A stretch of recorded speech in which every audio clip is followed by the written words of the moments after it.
Olá, alunos do oitavo ano, sejam bem-vindos a mais uma aula. Hoje nós vamos trabalhar com a unidade 3 do livro didático de arte e nós vamos ver o assunto música brasileira nos séculos 19 e 20. Nós vamos fazer uma pequena caminhada em relação à música aqui no Brasil, a partir aí do século 19 e também século 20.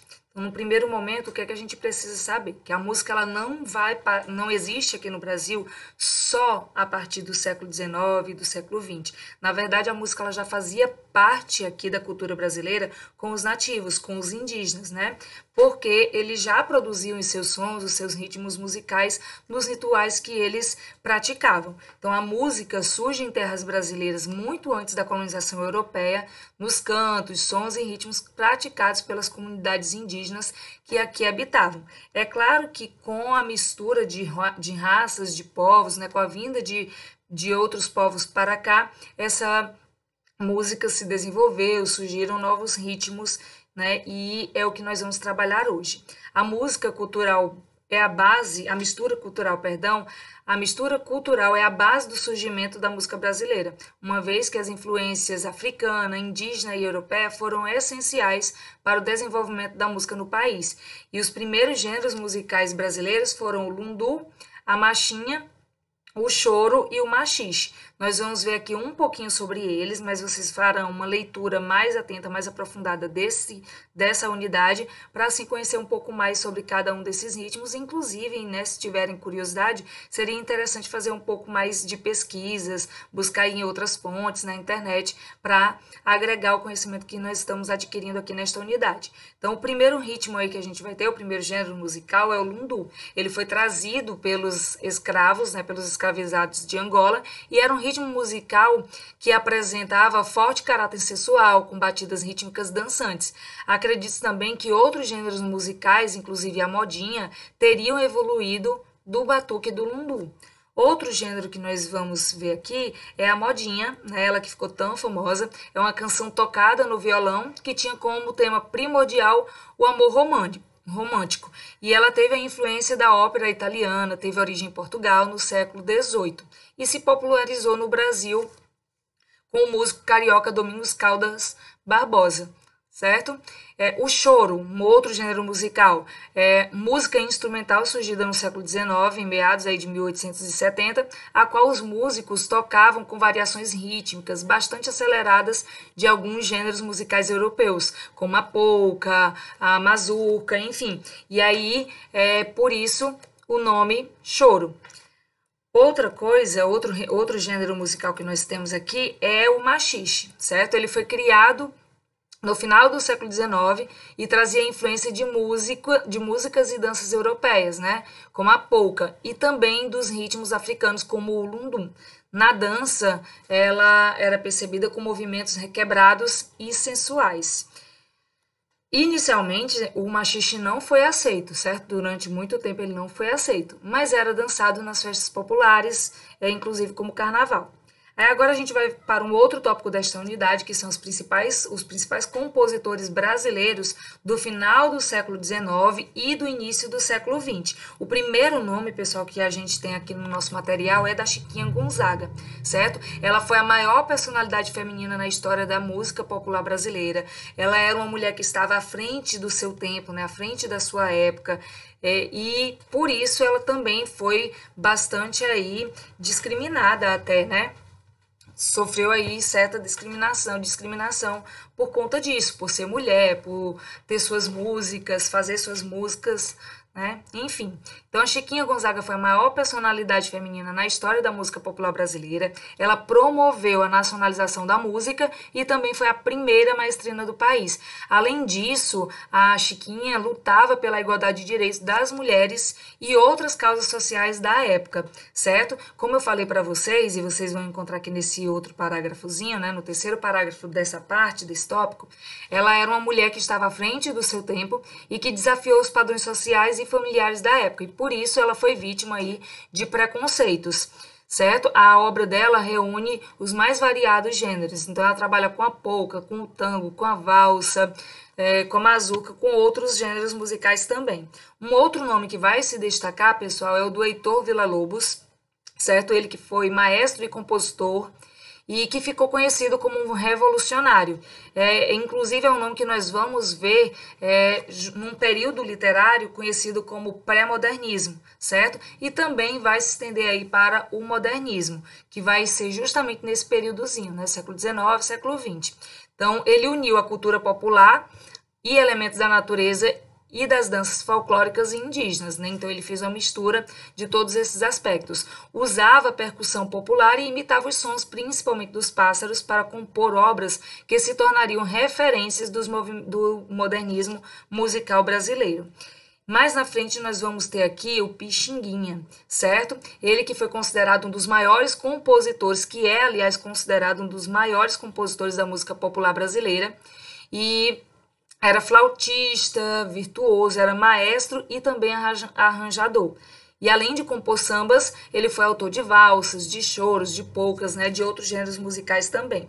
Um outro nome que vai ter destaque, pessoal, nesse período vai ser o do Cartola, né?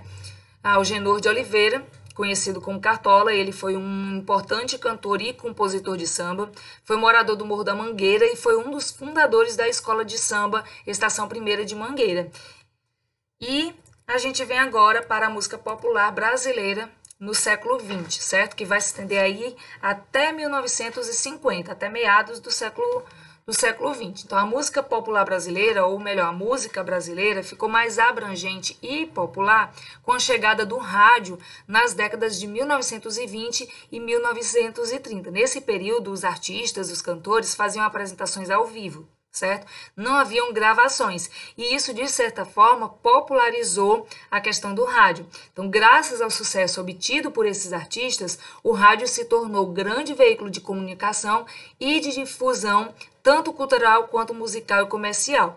Aí nós vamos ver agora, pessoal, alguns gêneros brasileiros que foram mais significativos e que foram mais significativos até meados do século XX, como a gente viu aí até 1950. O primeiro que a gente vai ver aqui é o samba choro, certo? No início do século XX, o choro já era considerado genuinamente brasileiro, nós vimos anteriormente nesse gênero musical, desdobrando-se em diversas versões, inclusive a cantada. No mesmo período, o samba baiano se tornava cada vez mais popular no Rio de Janeiro, até que nos anos 1940 foi elevado a símbolo nacional. E dessa mistura surgiu o samba-choro, que pode ser caracterizado como um choro com letra cantada e marcação rítmica influenciada pelo samba. Aí a gente vai ter o destaque aqui para a Carmen Miranda. Eu creio que todos vocês já ouviram falar da Carmen Miranda, principalmente por conta da extravagância das vestimentas dela, por conta do chapéu com as frutas, não é isso? Então, a cantora e também atriz Carmen Miranda nasceu em Portugal, mas foi radicada no Brasil e em 1929, aos 20 anos de idade, ela gravou a música Tá Aí, Para Você Gostar de Mim, com o arranjo do Pixinguinha, e ficou nacionalmente conhecida. Tornou-se a primeira artista a assinar um contrato com as emissoras de rádio do país. Ela também participou de filmes sonoros nacionais. Vocês vão ter aqui a descrição de alguns, o nome de alguns, podem inclusive depois pesquisar, ver se tem acesso livre na internet e assistir, quem sabe.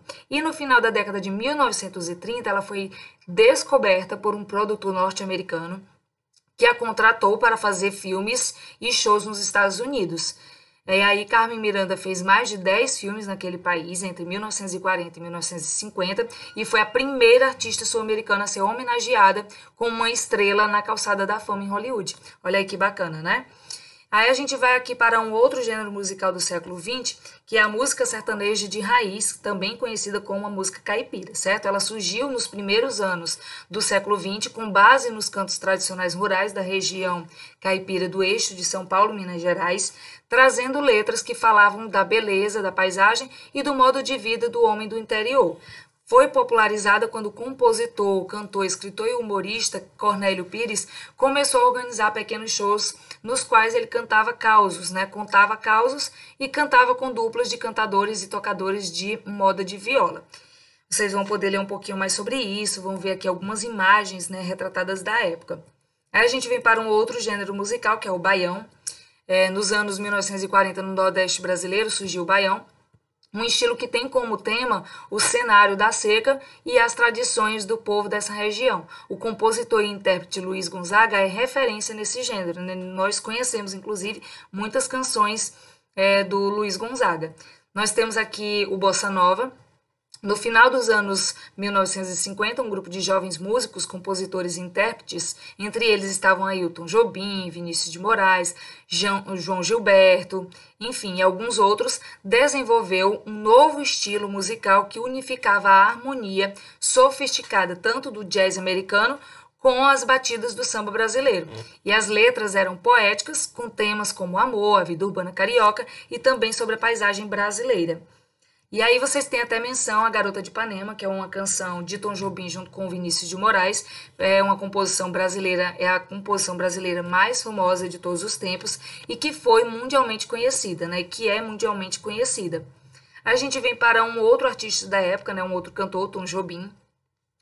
Ele era cantor, compositor, violonista, pianista e foi um dos principais criadores da bossa nova, que é um estilo e movimento musical com influências do jazz e também do samba.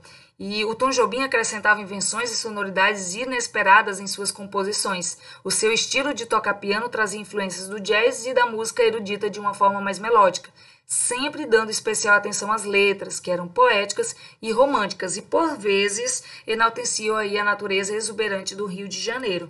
Eu marquei essa parte, pessoal, porque eu considero como características, né, do estilo desses cantores. Então, as partes que eu estou marcando aqui é para que a gente também possa limitar o que nós estamos tratando no vídeo, já que ele é um pouco curto, certo? A gente vem para o Vinícius de Moraes, que era poeta, compositor, né? Enfim, ele foi um importante e popular poeta e compositor brasileiro. Além de obras da literatura, ele também escreveu peças de teatro, crítica e roteiro de cinema e canções, certo? A primeira canção registrada dele foi Loira ou Morena, que foi composta em parceria com o Haroldo Tapajós e gravada em 1930 por Haroldo e pelo irmão de Haroldo, né, o Paulo Tapajós. Vocês vão ler um pouquinho mais sobre ele, tem aqui a menção a uma peça produzida, né, por Vinícius de Moraes, que é Orfeu da Conceição, que estreou em 1956. É interessante que a gente conheça um pouquinho da obra dele, até porque as músicas, né, e a poesia de Vinícius de Moraes ficaram mundialmente conhecidas.